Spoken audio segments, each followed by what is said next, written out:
It's 5:35, so without further ado, Art and Pete, you're on. So the supervisor had asked us to discuss the next few months and what the schedule is going to look like. I think we all got one. Yes. Okay. So to really explain the calendar, Pete, that actually took a lot of time putting together. Hold the microphone closer to you. Thank you. Pete Baker's here to discuss the calendar he created for us. We all stay on track, and we'll all learn what it means a little bit more in detail. Okay, thanks, sir. Yeah, this is essentially the calendar. Last week I was here, starting the secret process with the notice of intent resolution was passed, and the letters went out. So essentially this is designed to kind of get the current, the Pete, proposed. does it make more sense, Karen, to go to the podium for Pete? I can get it because he's on one of those. I was gonna kind of point the boxes here for you if that helps, or whatever works, so. I got him, and he's on one I'm of blank those. right now. Okay, well, there you have it. All right. Sorry, Pete. That's okay. So we started the process last week. I did update the schedule. I just X'd out where we are with respect to this. As you can see, we've gone through several steps. As far as the secret process, this is intended to, when I say shovel readiness, there's two things we're looking for. Completion of seeker, basically developing a determination of significance, and then a bond resolution under town law part 202B. Those two components are required for, it's already required for the Water Improvement Infrastructure Act, the WIA grant. We've talked about the town currently is working on their WIA grant for the current project. So that defines shovel readiness, and once those two are complete, once the program is announced, it hasn't been announced yet from EFC, once that's announced, you'll have basically the necessary components to apply for that grant. This is really just to kind of get it to that point. So it's essentially the walkthrough for seeker, and it's the walkthrough for the 202B town board resolution. Most of the stuff we're working on with Art, and then Ken and Dolly as far as the submittals, and then anything in pink really would be towards the bottom here is more or less with the bond council as far as authoring the bond resolutions. So it's color coded. Items are blue are action items for B&L as far as when we need to submit paperwork to Ken and to Dolly, and then agenda items and paperwork. Right now, as of last Friday, the letters were submitted for the notice for the town to seek lead agency status.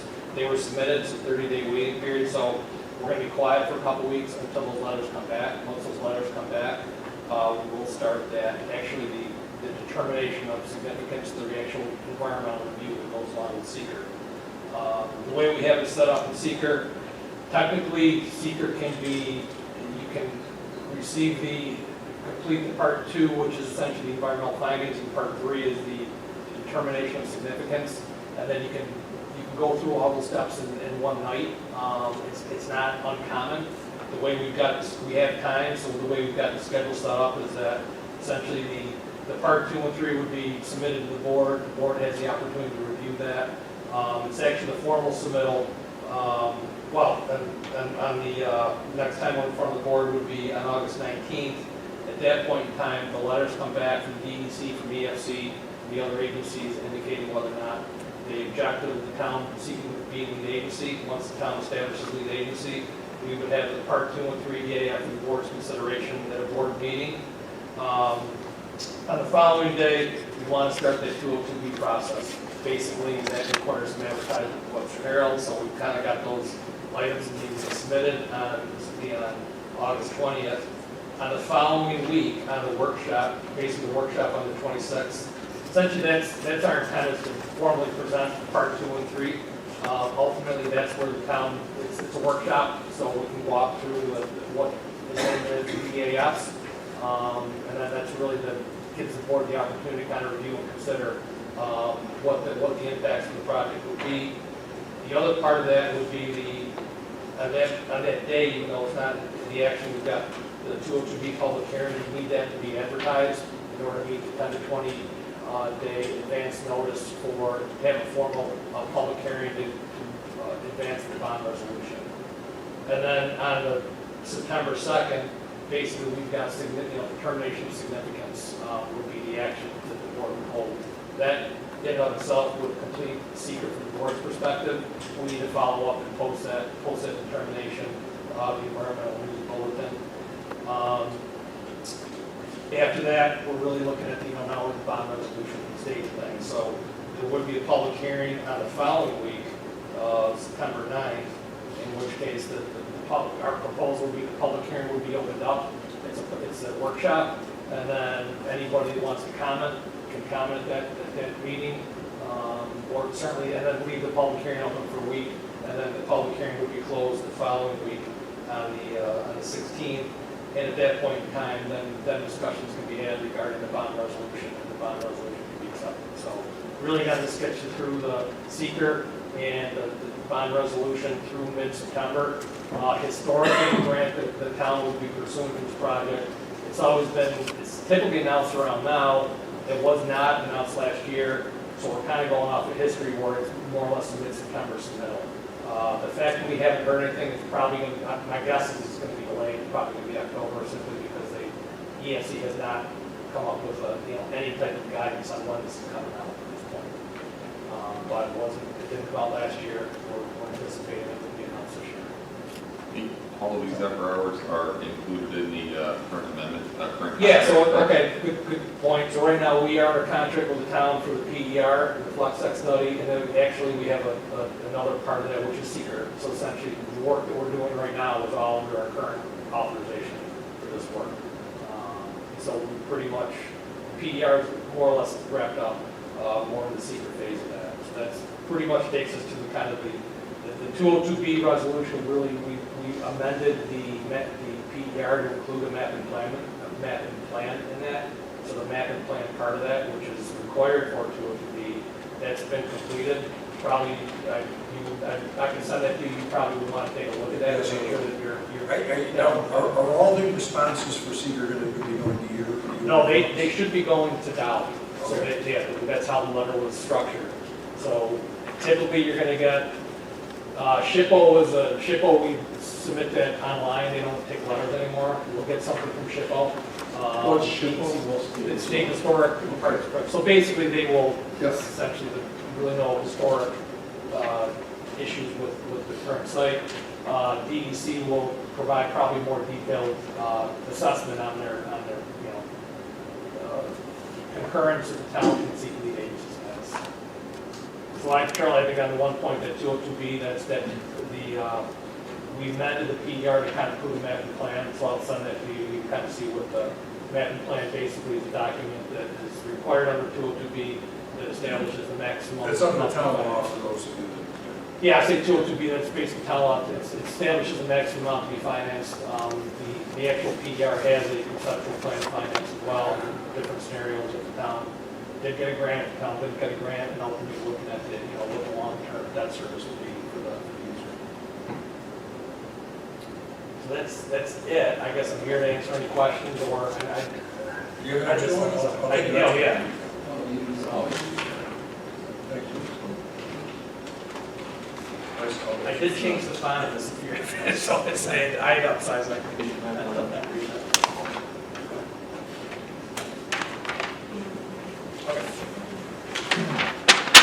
Yeah, the colors look nice in the computer screen. Kind of loud. If you want, you can't read it, send me a note or Pete a note with an email to you. You know, I have a lot of questions, but I also don't want to jump ahead of the other board members. Well, this is pretty much just a time frame. Right. So this isn't really anything to do with the process or the project itself, just the time frame for all the submittals, correct? Yeah, or this basically gets the project to show right status. I mean, the next phase of this project would be, establishing a schedule for pre-design investigation, preliminary design, submittals, that type of thing. So in the PER we developed, there is one of the last sections has an actual conceptual schedule for when, big picture-wise, design, submittals to agencies, and basically going through, bidding, construction start, construction end. During this process, there will the people that were here a while ago come back before back for us to, will we be able to discuss numbers, anything about the project? So as far as the cost of the project, The cost of the project? that hasn't changed. I mean, so when we were here on June 24th, that was a $31 million, the actual number's like 30.98. The overall project cost hasn't changed at all.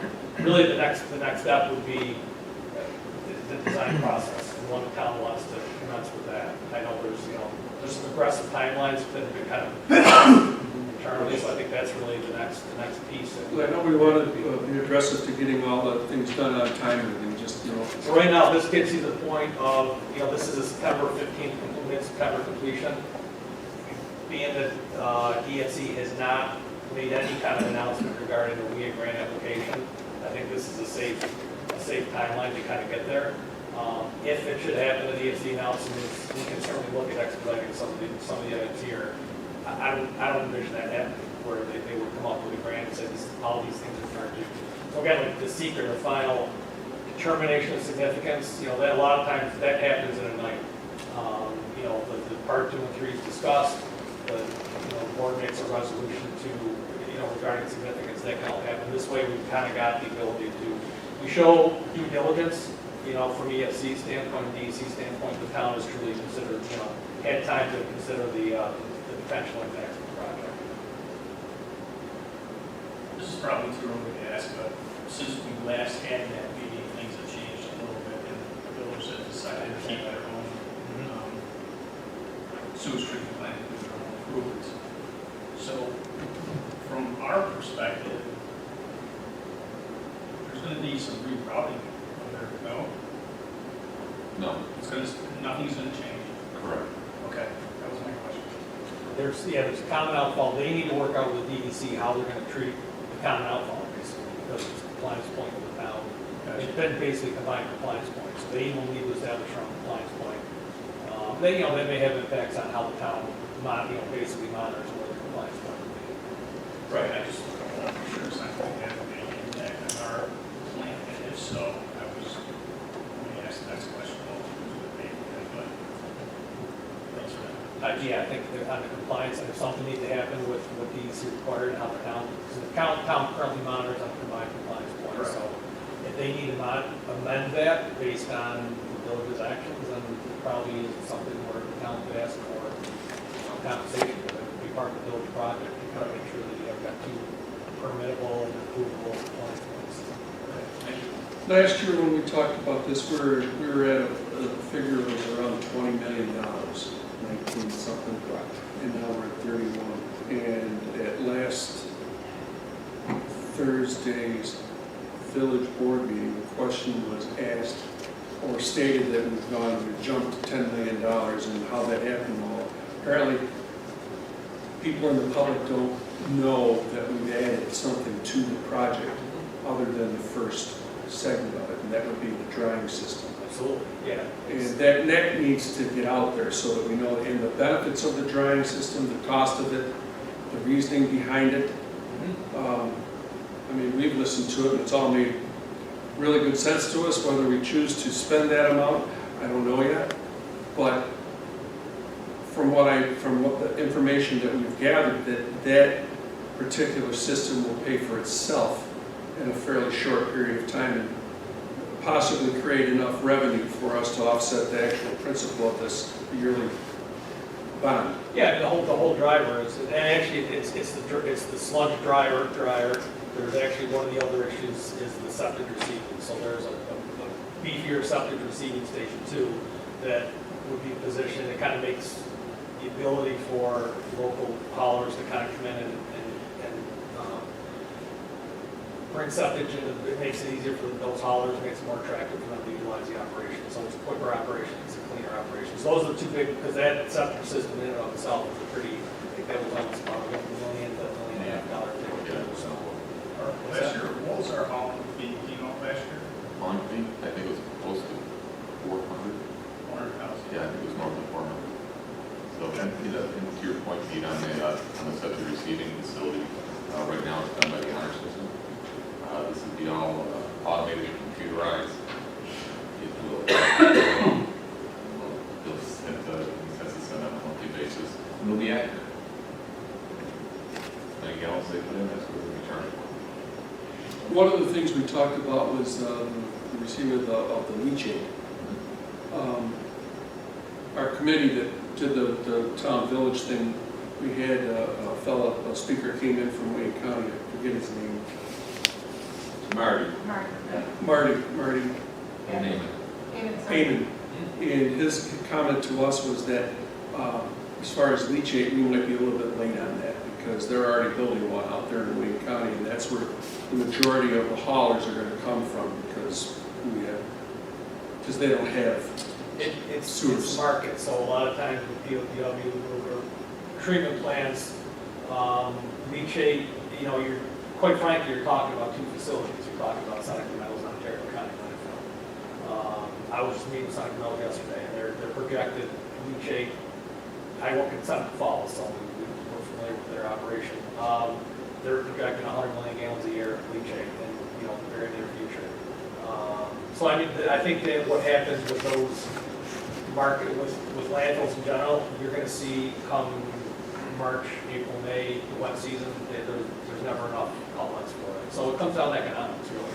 Okay. And for economics, it's treatment, which is what the town would see, and then the cost per hectare, they have to pay the hauler. So plants that are farther away, in order to kind of bring the revenue in, they may have to adjust that value. The pro forma we put together, I think the numbers that we had for leachate were reflective of, I think, pre-2018 rates. And quite frankly, those were they were very dated rates. They were pretty low for treating raw leachate. So I think there's, that even with low rates, if you kind of end up being in the market to some extent, they certainly are, I think very competitive in what, we see in other facilities can charge. So again, but it's hauling too. So Yeah. facilities like High Acres they're going to use a county facility, they're going to use a county treatment plant. I don't see that changing anytime, ever really. They'll always rely on the county for their treatment. So yeah, it's a market. You're certainly competing with other facilities, but just because another facility is there that has it, it's a couple things. It's rates, as we talked about, but also throughput too. So if a hauler can come in and he can get in and out quickly, that's if you can grab another trip out a given day, that's the benefit there. So a lot, that has a lot to do with it as well. Okay. It's I don't want to say crystal ball, but I think the way we've looked at this is that the town's now got time to kind of start, between partner Rick, start reaching out and identifying where those markets are. So it's always you bring in revenue, and leachate I think is one where I don't see any facilities coming up with a system that is going to be that's going to meet their needs 100% of the time. So there's always going to be excess leachate, at least in those two facilities we're looking at. Okay. So, Thank you.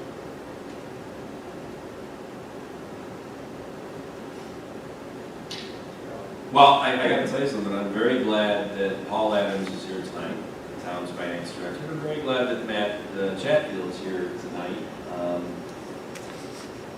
Based on the position, Matt, that you have as the executive director of WIDA and your knowledge of grant applications and how you've educated me on certain things. And that's my first question I'm going to ask is I think that Pete, you're going to help in answering some of these. Art, I wouldn't be surprised if you are helpful in answering some of my questions. And I think Paul and Matt will too. So my first question is, shovel ready. I know, Matt, that's something that you really get all excited about, shovel ready. And do you mind, so we can elaborate on what shovel ready means, what the opportunity is? I'd like to make sure you got a microphone on you, because I just want to make sure I understand why we would go in the next 2 months through this timeline of events to become shovel ready. I think it is. Yeah. Okay. Well, from an economic development and land development perspective, shovel ready would mean that the site has all of its environmental approvals and what we call entitlements, which would be approvals from both the local municipality and any other state agencies or federal agencies regarding permits. of course, any title of due diligence work would also be accomplished so that the site would be essentially ready for some form of construction to take place. Now, Mr. Baker probably has a different definition from what he deals with, and I'll defer to him on the water wastewater aspect. Yeah, this, we're putting the project in position to apply for the lead grant, which I mentioned PER too, so it's PER is completion environmental review. So we should in position to apply. So we would apply for the lead grant, ultimately you're applying for a grant, so that's the town has been successful in the past. We talked, I think, a little bit on the prior meeting, June 24th, the demonstration that EFC wants, the EFC's function is to provide money, grant funds to communities to make these developments. They don't want to give the money away, they don't think it's going to be used. So the town has a weed grant, they've successfully used it, applied it really quickly. So that buys points with respect to EFC. They're going to support projects where grant money is being used, because that's their sole function. They don't want to give grant money away to communities that aren't going to spend money. Right. Okay, and then, next, I mean, I'm trying to figure out financially the pros and cons of getting to this shovel-ready thing. And Matt, I think one of the things you told me that, especially today, in July of 2021, the society we're in, with trillion-dollar infrastructure bills being discussed as I was coming over here on the radio and all that stuff. Shovel-ready, and correct me if I'm wrong, additional monies that come available to the town of Webster for this project, over and above the WIA grant, would favor the shovel-ready project. The term that is used more in the realm of economic development, or as far as grants go, would be called project readiness, but it's very similar. In other words, how far along are you? Do you know what you need to know to advance the project, and are you ready to advance the project? Including not only from a physical or design perspective, but do you have your capital arrangements and your financing pretty much in order, and you're ready to move forward relatively quickly. So it's called project readiness, but it's a very similar concept in government work versus private. Okay. Because like we just talked about at the beginning here, that there's a July 31st deadline for New York State CFA grants. So we obviously are, if that's the same deadline every year, we wouldn't be in a position to apply for a New York State CFA. And maybe none of those agencies would even consider additional money beyond WIA, or is, you follow where I'm coming from? The agencies that are typically involved in the CFA process don't necessarily line up with the type of capital improvements you're considering for water and wastewater. The WIA grants tend to have their own schedule that does differ from the CFA process. So it's not, I wouldn't suggest that in next July, the CFA cycle typically opens in May, submissions are due in July. I don't foresee, based on the programs that are typically available within the CFA process, a significant amount of money being available for wastewater improvements that you would wait to submit for next July. The program structure that Mr. Baker's talking about is likely going to be where you're going to get most of your money from, and it's on a separate schedule entirely. So there is on the CFA, there's DEC has what's called water quality improvement program. It does address wastewater programs. Typically, that's a co-funding opportunity for the town. We is really the main driver of the money available, and a lot of times DEC will target specific processes. So over the past probably 3 years, it's been facilities that don't have disinfection or require disinfection. The town has a disinfection process, and they've never been eligible for that. But there's always the ability to apply for that after the fact. It's, that's an opportunity that would be explored, I think, next year at this time during the process, wherever state projects. But typically, you would want to apply for that after you've kind of gone through the main grant review process. So it's something that would be supplemented. You take a look at it to see where the DEC, it's a limited pool of money, and where the DEC is, putting those funds in a particular year. Paul, I think this one might be for you. All right, so you've got nice, pretty color-coded thing here that Pete put together that culminates on September 16th, if we follow this. And on September 16th, if we followed this, and you admit it, very aggressive, all right? But if we followed this, we're doing a bond resolution, adopting a bond resolution on the 16th of September. A bond resolution of what? $31 million? $15 million?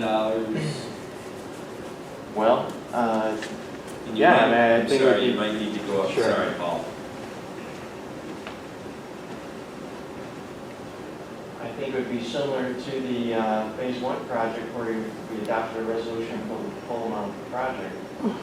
But of course, we ended up borrowing quite a bit less, because 25% was paid through a grant. So I think it doesn't hurt to pass a resolution for a higher amount than what you think you're going to actually bond. There's no rule against that.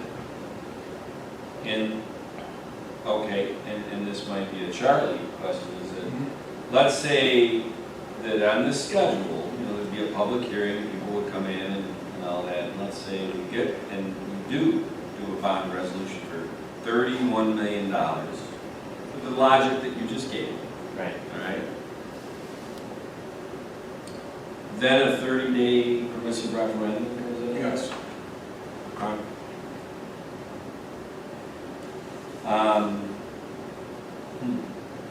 Because at that point, we won't know if we have the WIA grant, right? Right. Yeah, you're right. So you have to cover it. If the program happens typically 3 months before you kind of, the grant submission to May, and then you find out if you got one or not. So you would, depending on what time, when the actual grant comes out and is announced, probably spend about 3 months. It's going to be very competitive year, just because the program didn't happen last year. How much money does the town end up paying, if anything, with bond council and all that stuff to do a resolution for 31 million? Just to do the resolution, I think it should be just a few thousand. We'd have Municipal Solutions, our bond consultant would be involved, and Harris Beach, our bond attorney. I would guess, 3,000 or 4,000. And then Charlie, is there any, or say, formal resolutions subsequent to the bond resolution where the board is saying, okay, now we really mean it, we are going to borrow that money? No, well, no, once we get through the resolutions prepared by Municipal Solutions and Bond Council, they have a certain set of procedures that they are going to do for us. And once that happens, no. Well, I'm going to answer the question wrong. So let's say the board tries, you know what, Paul's logic is correct, so we don't have to come back. We'll just go for the higher 31 million, but we really anticipate that we're only going to have to bond 20 million or less based on a lot of moving parts, WIA grants, other things that are happening. I hate to use your term, Matt, generational opportunities are staring us in the face right now for grants. It's just a fact, right? But if the board all of a sudden said, this did not, middle of 2022, this did not pan out the way we thought, we're not going to move forward with this. Are we stuck because we did a bond resolution back in September? Well, the bond resolution enables us to submit the bonds for public consumption, I guess you call it, or for purchase. I'm not sure, I guess I understand. I mean, once you put it out there, then you have a bond, you have to deal with the bond. So you mean that as soon as September 16th happens, the bond is issued? And No. All that does is that authorizes the town to borrow money up to this amount. The way we're bonding it, the way the bond basically means is that you're going out to the market selling the debt. So now what I'm saying is that it's almost like we authorize 100 shares of common stock. you know, But it's still, It's somewhat similar to that, yeah. when is the decision of actually borrowing money where now, you know? Well, that's why you have an expert like Paul on board, because Paul now, between him and Municipal Solutions, will go out and they'll look around for the best deal. The lowest amount of. I'm not doing a good job asking the question. Let's take phase one. We went and did a $12 million bond resolution at some point, right? And then between when you did the bond resolution, you got shovel ready, and then you went and did the WIA grant, and you got it was $3 million, and all of a sudden you said, well, I gotta start, when the contract would go out to bid, all that stuff. Where in the process that is outside of this timeline, it's after September, this timeline, when do we borrow the money? 23. That's a year, Bill, I'm talking about an event. When do we borrow the money? Prior to construction beginning, I think that's what we do at phase one. In anticipation, that would be, probably a few months before, so we had the money. You wouldn't borrow the whole amount, you would start with bond anticipation notes. You would just borrow what you think you're gonna need in the next year, and you gradually work your way up through the project. So it might be Right. borrowed over 3 or 4 years. And at the end, you roll it all together into a serial bond. Right, we just did that. 1 year bond anticipation Yeah. notes, rolling. You're asking, Tom, I think, is there a time within which you have to absolutely? Well, I just wanted to make sure, I wanted to make sure, and if these are dumb questions, I apologize, No, but I always no, said they're good the questions. dumbest question is the one not answered. Right. Asked. I wanted to make sure that we weren't all of a sudden on we had $31 million of debt on September 17th. No. We're paying the interest and we got the money sitting in the bank. And so, and I assumed we didn't, but you know what happens when you assume. Yeah. And now that makes sense, is that we just went through this process, we just perfected or whatever, the long-term debt Correct. on several projects over the last 5 years. But Yes. it was $11 million, the majority of it was phase one, Yes. but it was the renovation of your, I got it, all right? So you would, even though the board has gone and said, hey, we're doing a resolution of bonding, indebting the town up to $31 million. There's still a lot of game left to make sure that that is a lot less than that. But public could come in and say, wow, you're gonna buy, you're so. Okay.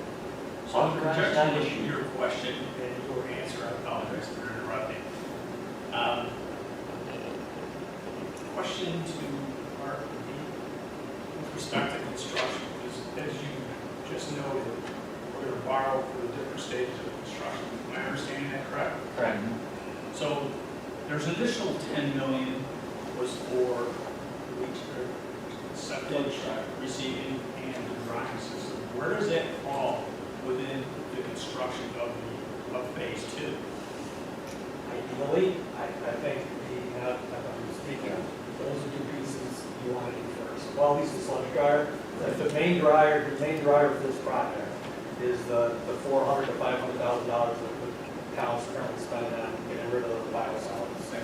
And ultimately, that contract expires next year, there's a big unknown what's going to happen. So the sludge dryer can go in and effectively, it's essentially there just to kind of knock moisture out. So that, once that's operational, that's an instant decrease in what those costs are. So there's other things that need to be done, but that's from a pro forma cost standpoint, No, you're absolutely right. I mean, that's. They will go first. That would absolutely go first. That's what's I gonna would knock our prefer, costs down. that's where you're gonna see the. And that's gonna drive us back into some more revenue to pay for the other stuff.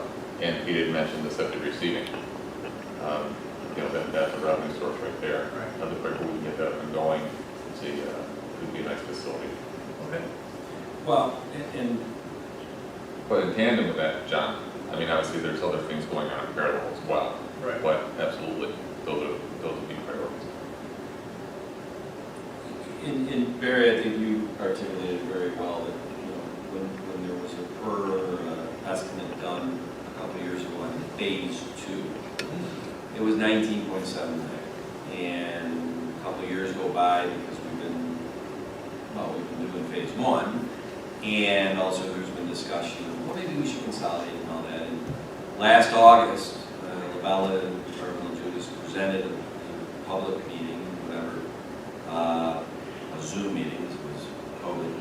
The number was 19.7 million. But what has changed since then is that this hauling the sludge and all this stuff, I know you and Rick went down to Pennsylvania and saw these drying mechanisms and all that, and voila, we're up to $31 million.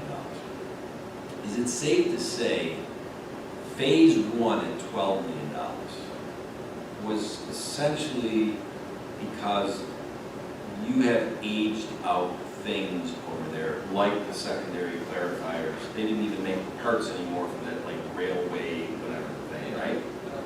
Let me jump in. So when was the first PR done? 2014, 2015, 16? Right. So there's a lot of time to sort of it was touched up in 18. 19 was the official, so we did it September 16. That was the mechanism to get first, that was submitted along to get the first meeting grant, Right. updated for 2019 for the region. Right. And that was driven because of the failures of the No, I secondary got you, clarifiers. I got Yeah. you, okay, and Yeah. I just want to make sure, so everybody knew that, it's like, hey, we got to do this. It's 12 million, but we need to go and replace those items that have aged out. The phase two of 19.7 million that was put together years ago was essentially the same concept of, we need to do this, we need to go in and get this aged stuff out. The additional 11 million that has come about is the I call it space age technology and stuff, that then created page 37 and 38 on the PowerPoint presentation that you did for us on June 24th. And this page that is a big, beautiful Excel spreadsheet that makes me get all warm and fuzzy because I love numbers, right?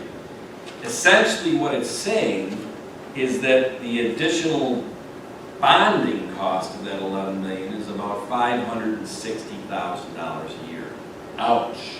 However, it's saying that with the landfill disposal savings, the septage revenue, the leachate revenue, the HSOW and sludge revenue, the cake receiving revenue, that once you bring all that revenue in, not only does it cover the $559,000 bond on that additional 11 million, but it creates a cash flow, a positive of $117,000 in year one, which technically you could go and use that positive to pay part of the rest of the bonding. Sure.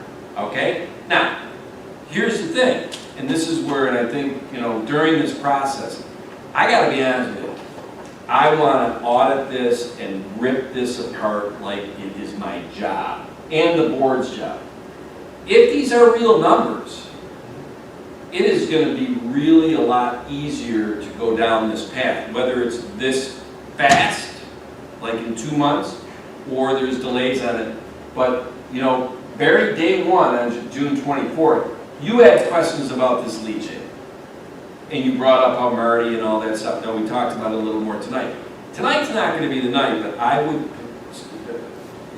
within this time, there will be some dedicated workshops and things to really nail down this.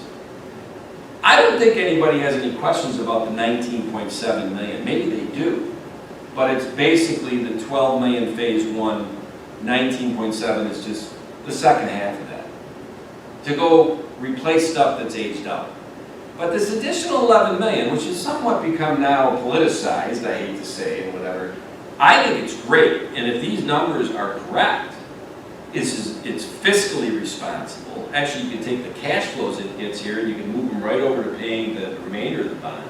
Yeah. And you've heard me say that before, and it's somewhat, what do I want to say? If a project's going to cost $10 million, I need you to go out and get us $11 million in grants.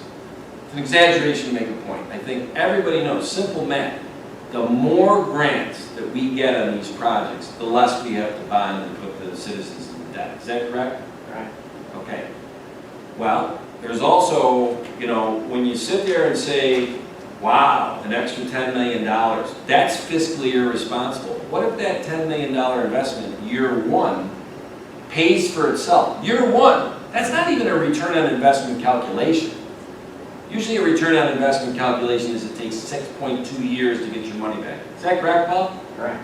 But I want to go on record to say, and Pete, this isn't because I think that, I'm incredibly skeptical of this.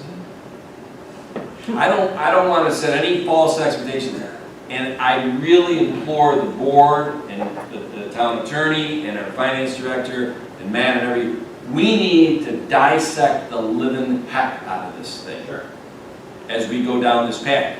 And, because Tom, there's a reason, let me jump in. please do. There's an essence, so you're looking at, it. Pete and I have looked at this, Rick and I have looked at it, we've taken, I was at Denise involved, Pete's team, we've looked at those numbers, those are conservative numbers. And I think a few of you know, I'm a conservative guy, Pete's a conservative guy, we've always come in on target, or above. But let's look at the other side of it. If that dryer doesn't go in, what's the risk? Oh, it's huge. Huge risk. Huge. Exactly. So we're looking at technology that's been around. It's second, third generation, and it's going to take the risk off the town, and it's going to drive some revenue to pay for that other side. So yes, we need to look at that. I would definitely agree to sit down and look at those numbers again. Maybe we missed something, but at that same point, let's look at the other side of it. What if the dryer doesn't go in? What if the dryer just breaks even? But if the dryer doesn't go in, we went from, We already we already know where, just from the hall. we know where we are, where we were 2 years ago to now. What happens in another year or two? We're risking the cost of hauling, Absolutely. Right. which And- has doubled in the last couple of years. And we've shown landfills are closing.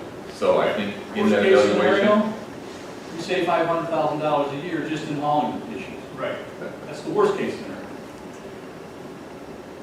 That's what they Well, call it. what are you doing? You're supposed to help me out on this. You're supposed to pile on the skepticism with me. You're not supposed to back them. I'm not saying we're gonna drive revenue, but Right. we're gonna save expense, that $500,000 a year for that dryer, because we don't have to haul it anymore. And that's the 500 we know today. And then it would come back to your traditional return on investment, right? Then if we went really conservative, it's not cash flowing $100,000 year one, we'd have to reconnoiter these numbers and say, well, our bond cost for that is $560 a year, but we've saved $500,000.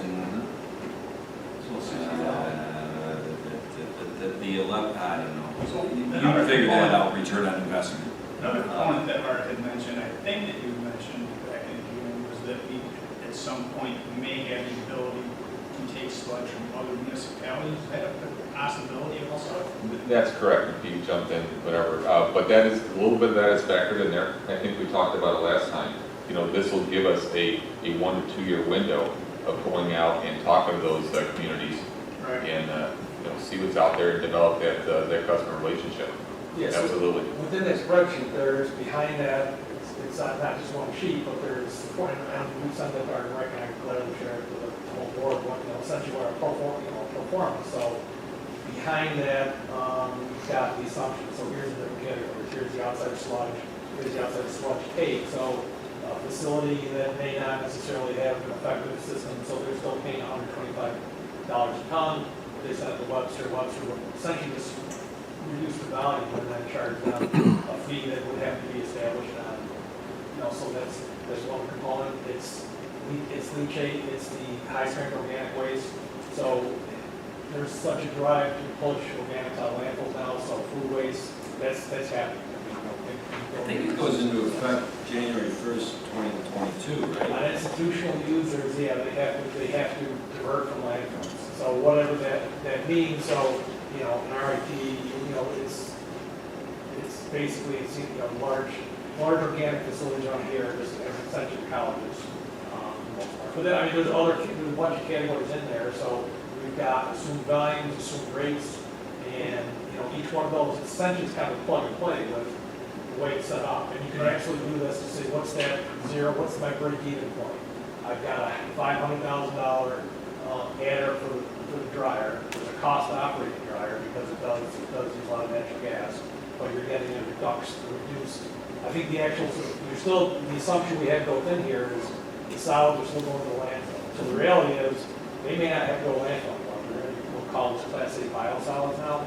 So they can be, there's other alternatives that are out there. They can take an organic recycling facility. So the landfill cost may go away, and that cost to get rid of it could be drastically increased. Conservatively, we've assumed that it's continued landfill, and we've assumed, I think probably relatively, we've got an increase, an annual increase in landfill fees, but we think they're, it's 5% a year. The reality is landfill fees aren't going up 5% a year, they're going up a lot more than that. Yeah, I think we kept in probably $250,000 between 200,000 and 250,000. Yeah, but there's still a disposal Correct. component.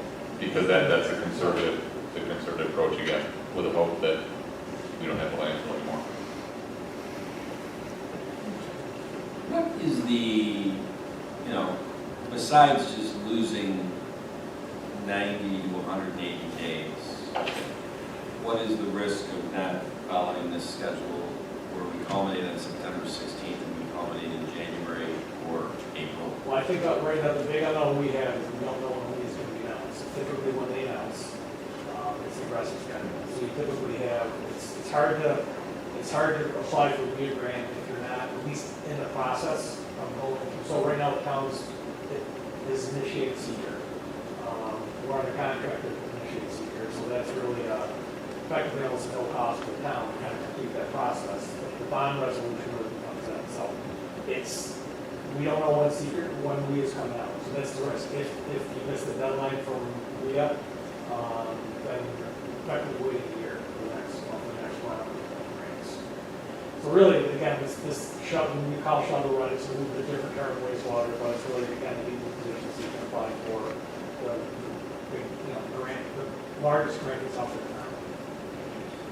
When you say you don't know when EFC and VIA will become available, you're saying We're going off this year. when we sit here right now, we don't know the time frame of when I'll call it portal of application opens up, when it closes, or the next fiscal calendar year, whatever. We're going off of history. It didn't happen last year. I mean, last year I think we were having the same conversation. When we had come out, EFC was month. So during all of 2020, they did a limited CFA program last year.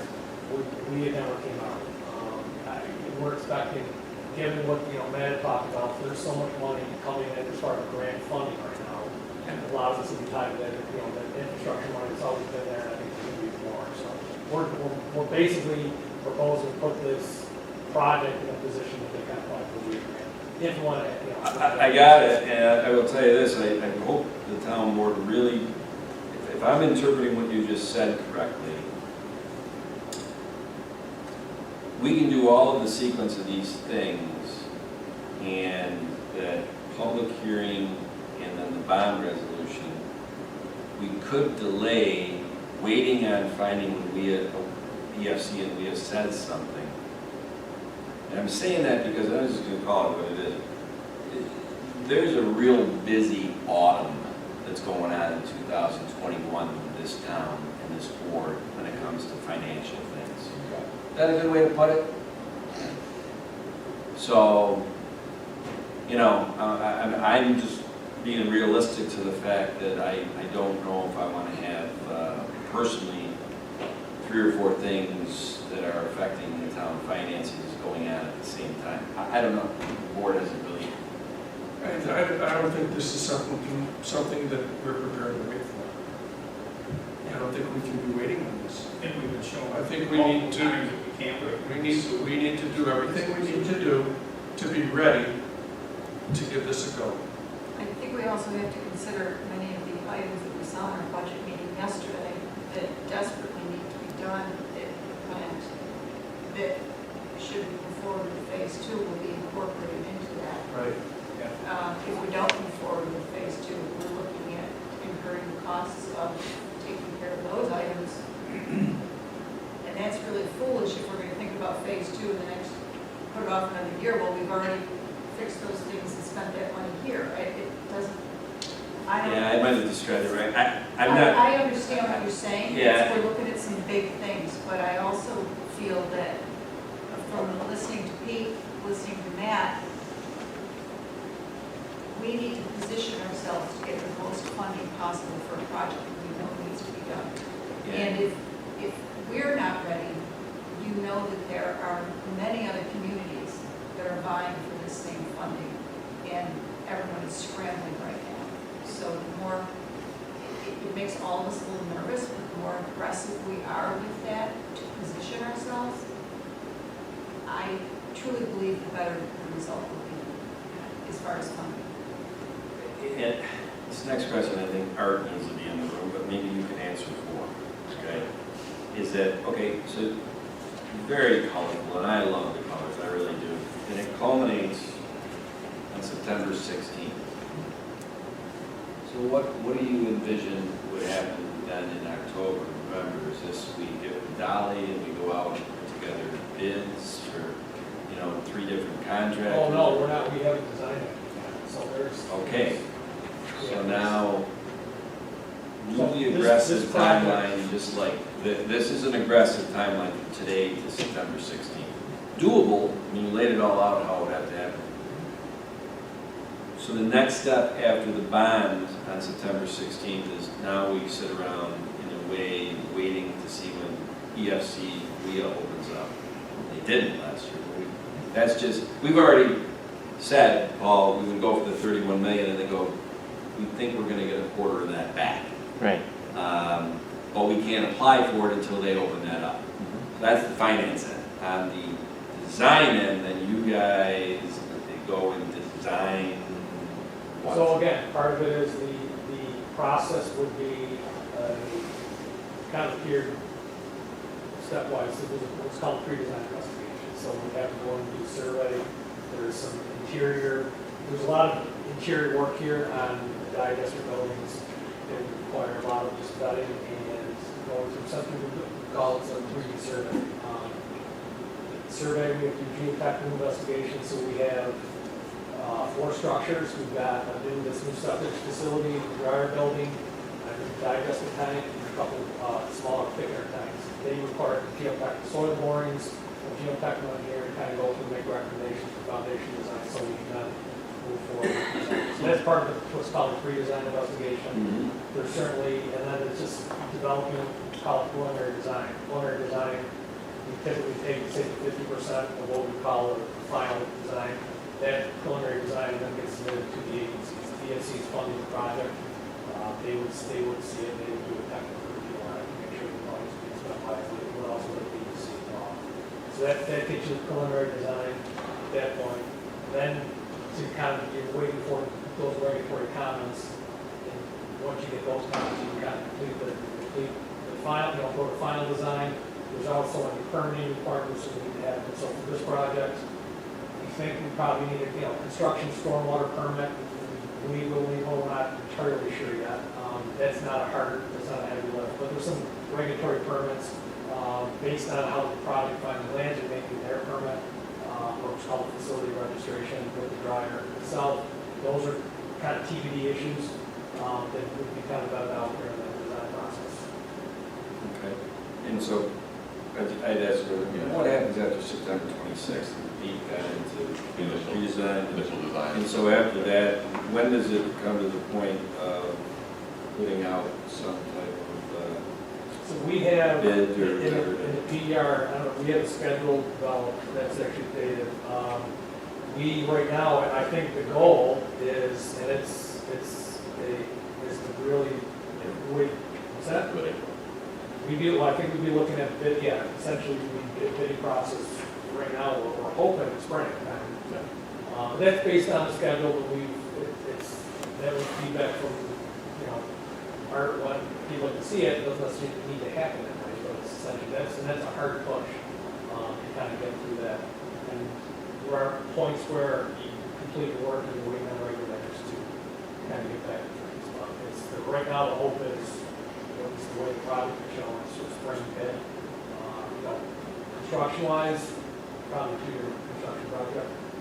Depends on you know, how the design is set, how the specifications are written, so we can kind of provide some requirements for contractors on how quickly they need to get certain pieces done. Normally, there's project schedules and, liquidated, you know, provisions for damages and that type of thing.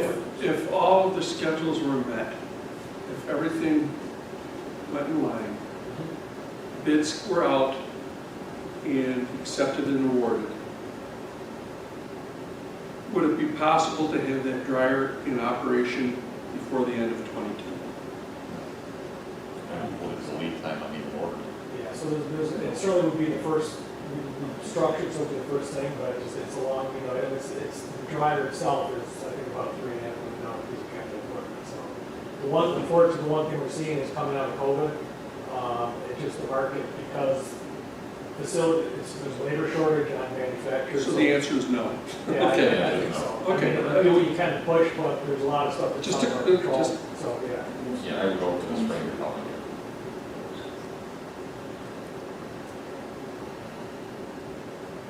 I thought, Barry, you were gonna ask based on the bids and all that in spring of 2022, when would that 2-year construction process start? Well, once basically, typically goes to proceed. So we would bid the project, typically a 30-day window to bid a project. There's recommendations, so the town at some point after that bid is received, and we issue a recommendation board with a notice to proceed. That's usually when the clock starts for a contract. They get a notice to proceed, at that point, we're moving forward. And I just typically you think around August. I think the earliest date he could possibly make would be August, first part of August, Right. more likely September. the end of September. Right, and this still follows the schedule that was laid out in the PowerPoint in the DER. I think he was, depending on how the schedule goes and how the design process, you could always have a sequence process too, where you put the schedule on the dryer for say 1 year, but the overall project could be 2 years, but that kind of puts the onus on getting the dryer done earlier in the process.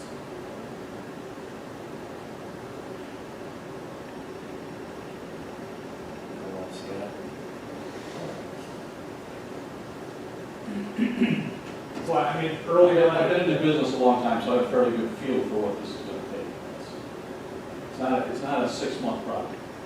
No way. No, Phil, I already said, I really was hoping you would be public. The only, I looked at the numbers, the only questions I have on those are the actual, where they're gonna get the leachate, and is it gonna come to us? That's the big unknown. We're taking care of our own, that's saving us $500,000 a year in hauling fees.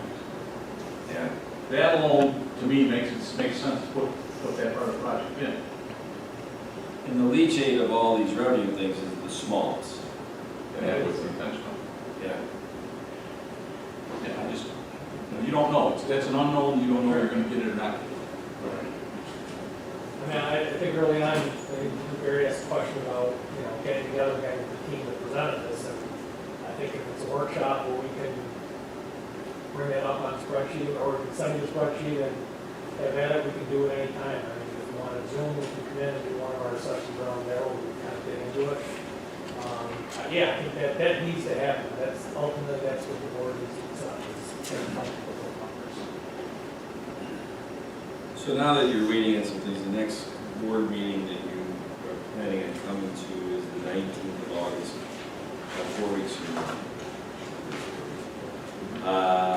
The seniors, all that. I mean, does the board, does anybody have any after this? You know, like, there's no way we're gonna stay to this time schedule that's on this, or like, we should try to stay to this time schedule? We should try to Try and stay to it.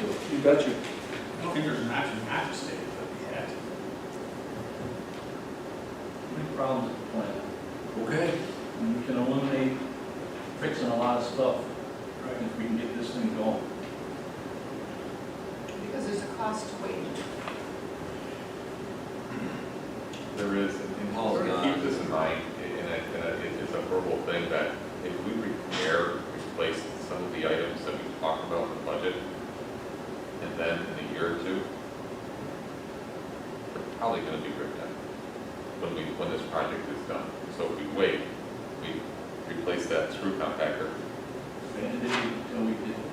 those are, you're right, those are expensive Band-Aids. Let's go.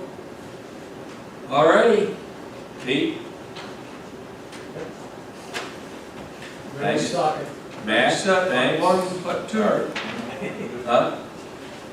It's a ready, set, up one, two. Yeah, right. I really appreciate the timeline and all the work Yeah. that's into this, because it's very clear to all of us what the steps are, and I think it's, Yeah, and I think once we have a kind of direction on the next step, that timeline will turn into a, something that roll out here, it's gonna be long, it'll be long, but yeah. the design process is a lot more. I heard that, Bill. It'll be another wonderful bigger Excel spreadsheet. For a while. Pete, thanks. Matt, and Thanks, gentlemen.